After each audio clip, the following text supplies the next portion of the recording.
Hoy les voy a comentar acerca del 2 de octubre de 1968. Recordemos esta fecha como el 2 de octubre no se olvida.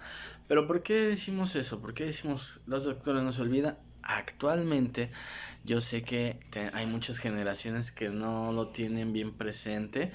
Hay muchas personas que lo han ido olvidando. Eso es muy bueno para los aparatos gubernamentales. Perder la memoria histórica de los acontecimientos sociales, y entonces no lo tenemos bien presente, pero aquí rápidamente lo vamos a decir, lo vamos a repasar. Bien, 1968, contexto histórico, muchas marchas estudiantiles exigiendo mejores condiciones académicas, mejores derechos, más apoyo, más infraestructura. Eso no solo en México, eso a nivel mundial. Bien, venía también el mundo de esta situación de la Guerra Fría. Estaba muy marcado lo que el imperialismo yanqui usaba como capitalismo y el comunismo. Todo lo que era incómodo, todo lo que era reclamo, todo lo que era social era tachado como peligroso y comunista. Bien, aquí en México, 1968 gobernaba el PRI. Yo les diría que el viejo PRI, pero pues el PRI sigue siendo el mismo gobierno corrupto, el mismo gobierno lleno de robo y de mañas. Entonces el PRI de siempre, por el en ese entonces un asesino presidente, Gustavo Díaz Ordaz, y otro asesino en la Secretaría de Gobernación, Luis Echeverría Álvarez. ¿Por qué aclaro que son unos asesinos? Porque fueron responsables de la matanza de muchísimos civiles y estudiantes, maestros, gentes inocentes que marcharon organizados, pues simplemente para el reclamo de una situación social. Queremos mejores condiciones en nuestras universidades, mejores condiciones en las preparatorias, y aparte se venía sucediendo esta atmósfera de tensión social, porque en esos años la policía tenía mucho poder, tenía mucha impunidad, era muy corrupta, era totalitaria, autoritaria. Quiere decir que aquí no había margen de derechos humanos, no había margen de réplica. Podían subir a cualquier persona que iba caminando, subir a una patrulla por el simple hecho de parecerles sospechosos a esas pseudo autoridades, ¿verdad? Entonces no había la libertad que ahora hay, no había celulares, no había poder grabar, había muchísima gente desaparecida, era el auge de judiciales, y se podía desaparecer a cualquier cantidad de gente y ya no se volvía a ver, no se volvía a saber. Bien, pues en este contexto social se acercaba en octubre las Olimpiadas de 1968. El gobierno, para aparentar control sobre la población y que las marchas no opacaran un evento mundial como las Olimpiadas, decidió reprimir brutalmente con fuerzas armadas una marcha que estaba constituida por familias. Ahí había padres de familia, había niños, estudiantes de bachillerato, de todas las escuelas y también de universidades, es decir, públicas como la UNAM y el Politécnico, y privadas también como la Náhuac, la Ibero. Todas se sumaron, todas se unieron a un reclamo que era que en ese entonces, pues, apoyo a los estudiantes, autonomía, y además se daba mucho que había ya fuerzas armadas en los campus universitarios. Eso no era correcto. Y ese reclamo era lo que se pedía, ¿no? Autonomía, libertad. Pues bien, esa marcha bien organizada y que donde nadie estaba armado fue reprimida. ¿Qué pasó aquí con el gobierno?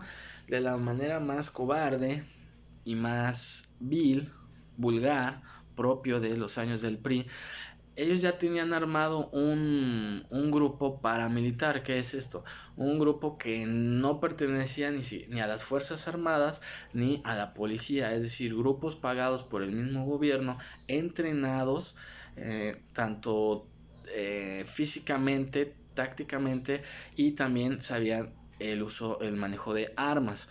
Bien, el más famoso, el Batallón Olimpia. Este batallón fue infiltrado en esa marcha y en las áreas de Tlatelolco, en la Plaza de las Tres Culturas. También había policías y también había ejército, o sea, había tanques del ejército, había soldados para controlar, entre comillas, para en realidad el proyecto era reprimir a toda esa población civil, a toda esa población desarmada. Bien, el plan malévolo fue empezar a disparar desde el edificio de esta plaza de Tlatelolco para generar confusión y incluso por testimonios de militares, ellos reaccionar ante lo que temían que era una situación de violencia. Inició el tiroteo, disparaban militares, disparaban los francotiradores del famoso guante blanco, causando confusión, causando disparos por todos lados. Muchísima gente murió. Las cifras oficiales dicen que 30, es mentira, murieron muchos más. Confusión, todos corren por todos lados y empiezan a arrestar a las personas, empiezan a arrestarlas como delincuentes. Entonces los torturan, los golpean y muchas familias no volvieron a ver a sus hijos estudiantes. Mucha gente se salvó porque conocían a alguien que les pudo ayudar, porque militares comprendieron que la situación no era la correcta, tuvieron un criterio y salvaron a mucha gente, pero mucha gente fue arrestada, tratada como delincuente. Muchos ya no los volvieron a ver porque por las golpizas no resistieron. Otros siguen vivos y pueden dar el testimonio de lo que les estoy diciendo. Bien, pues de esta situación no debemos dejar que pase el tiempo y no debemos de olvidar esta fecha. 2 de octubre no se olvida. No olvidemos que el viejo PRI nunca va a dejar de ser ese PRI cobarde, esas instituciones. No debemos de olvidar que no deben de enfrentarse las Fuerzas Armadas contra el sector de la población que va a cambiar el futuro de la sociedad, que son los estudiantes. A los estudiantes se les debe de apoyar, se les debe de cobijar, se les debe de escuchar, porque ese es un sector que va a transformar poco a poco a la población. Y peor aún, las Fuerzas Armadas y la policía está para resguardar, para ayudar al pueblo, no para actuar en contra de personas civiles que no están armadas, que no se les ha hecho ningún juicio y que no tienen ningún tipo de sentencia. No lo olviden.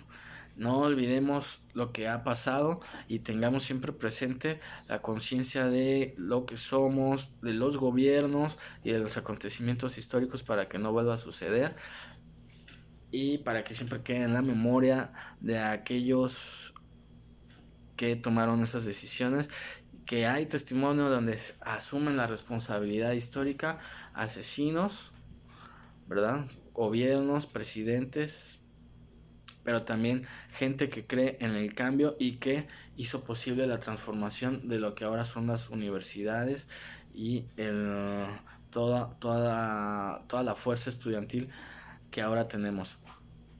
Les mando un saludo y espero que les haya gustado el video. Hasta luego.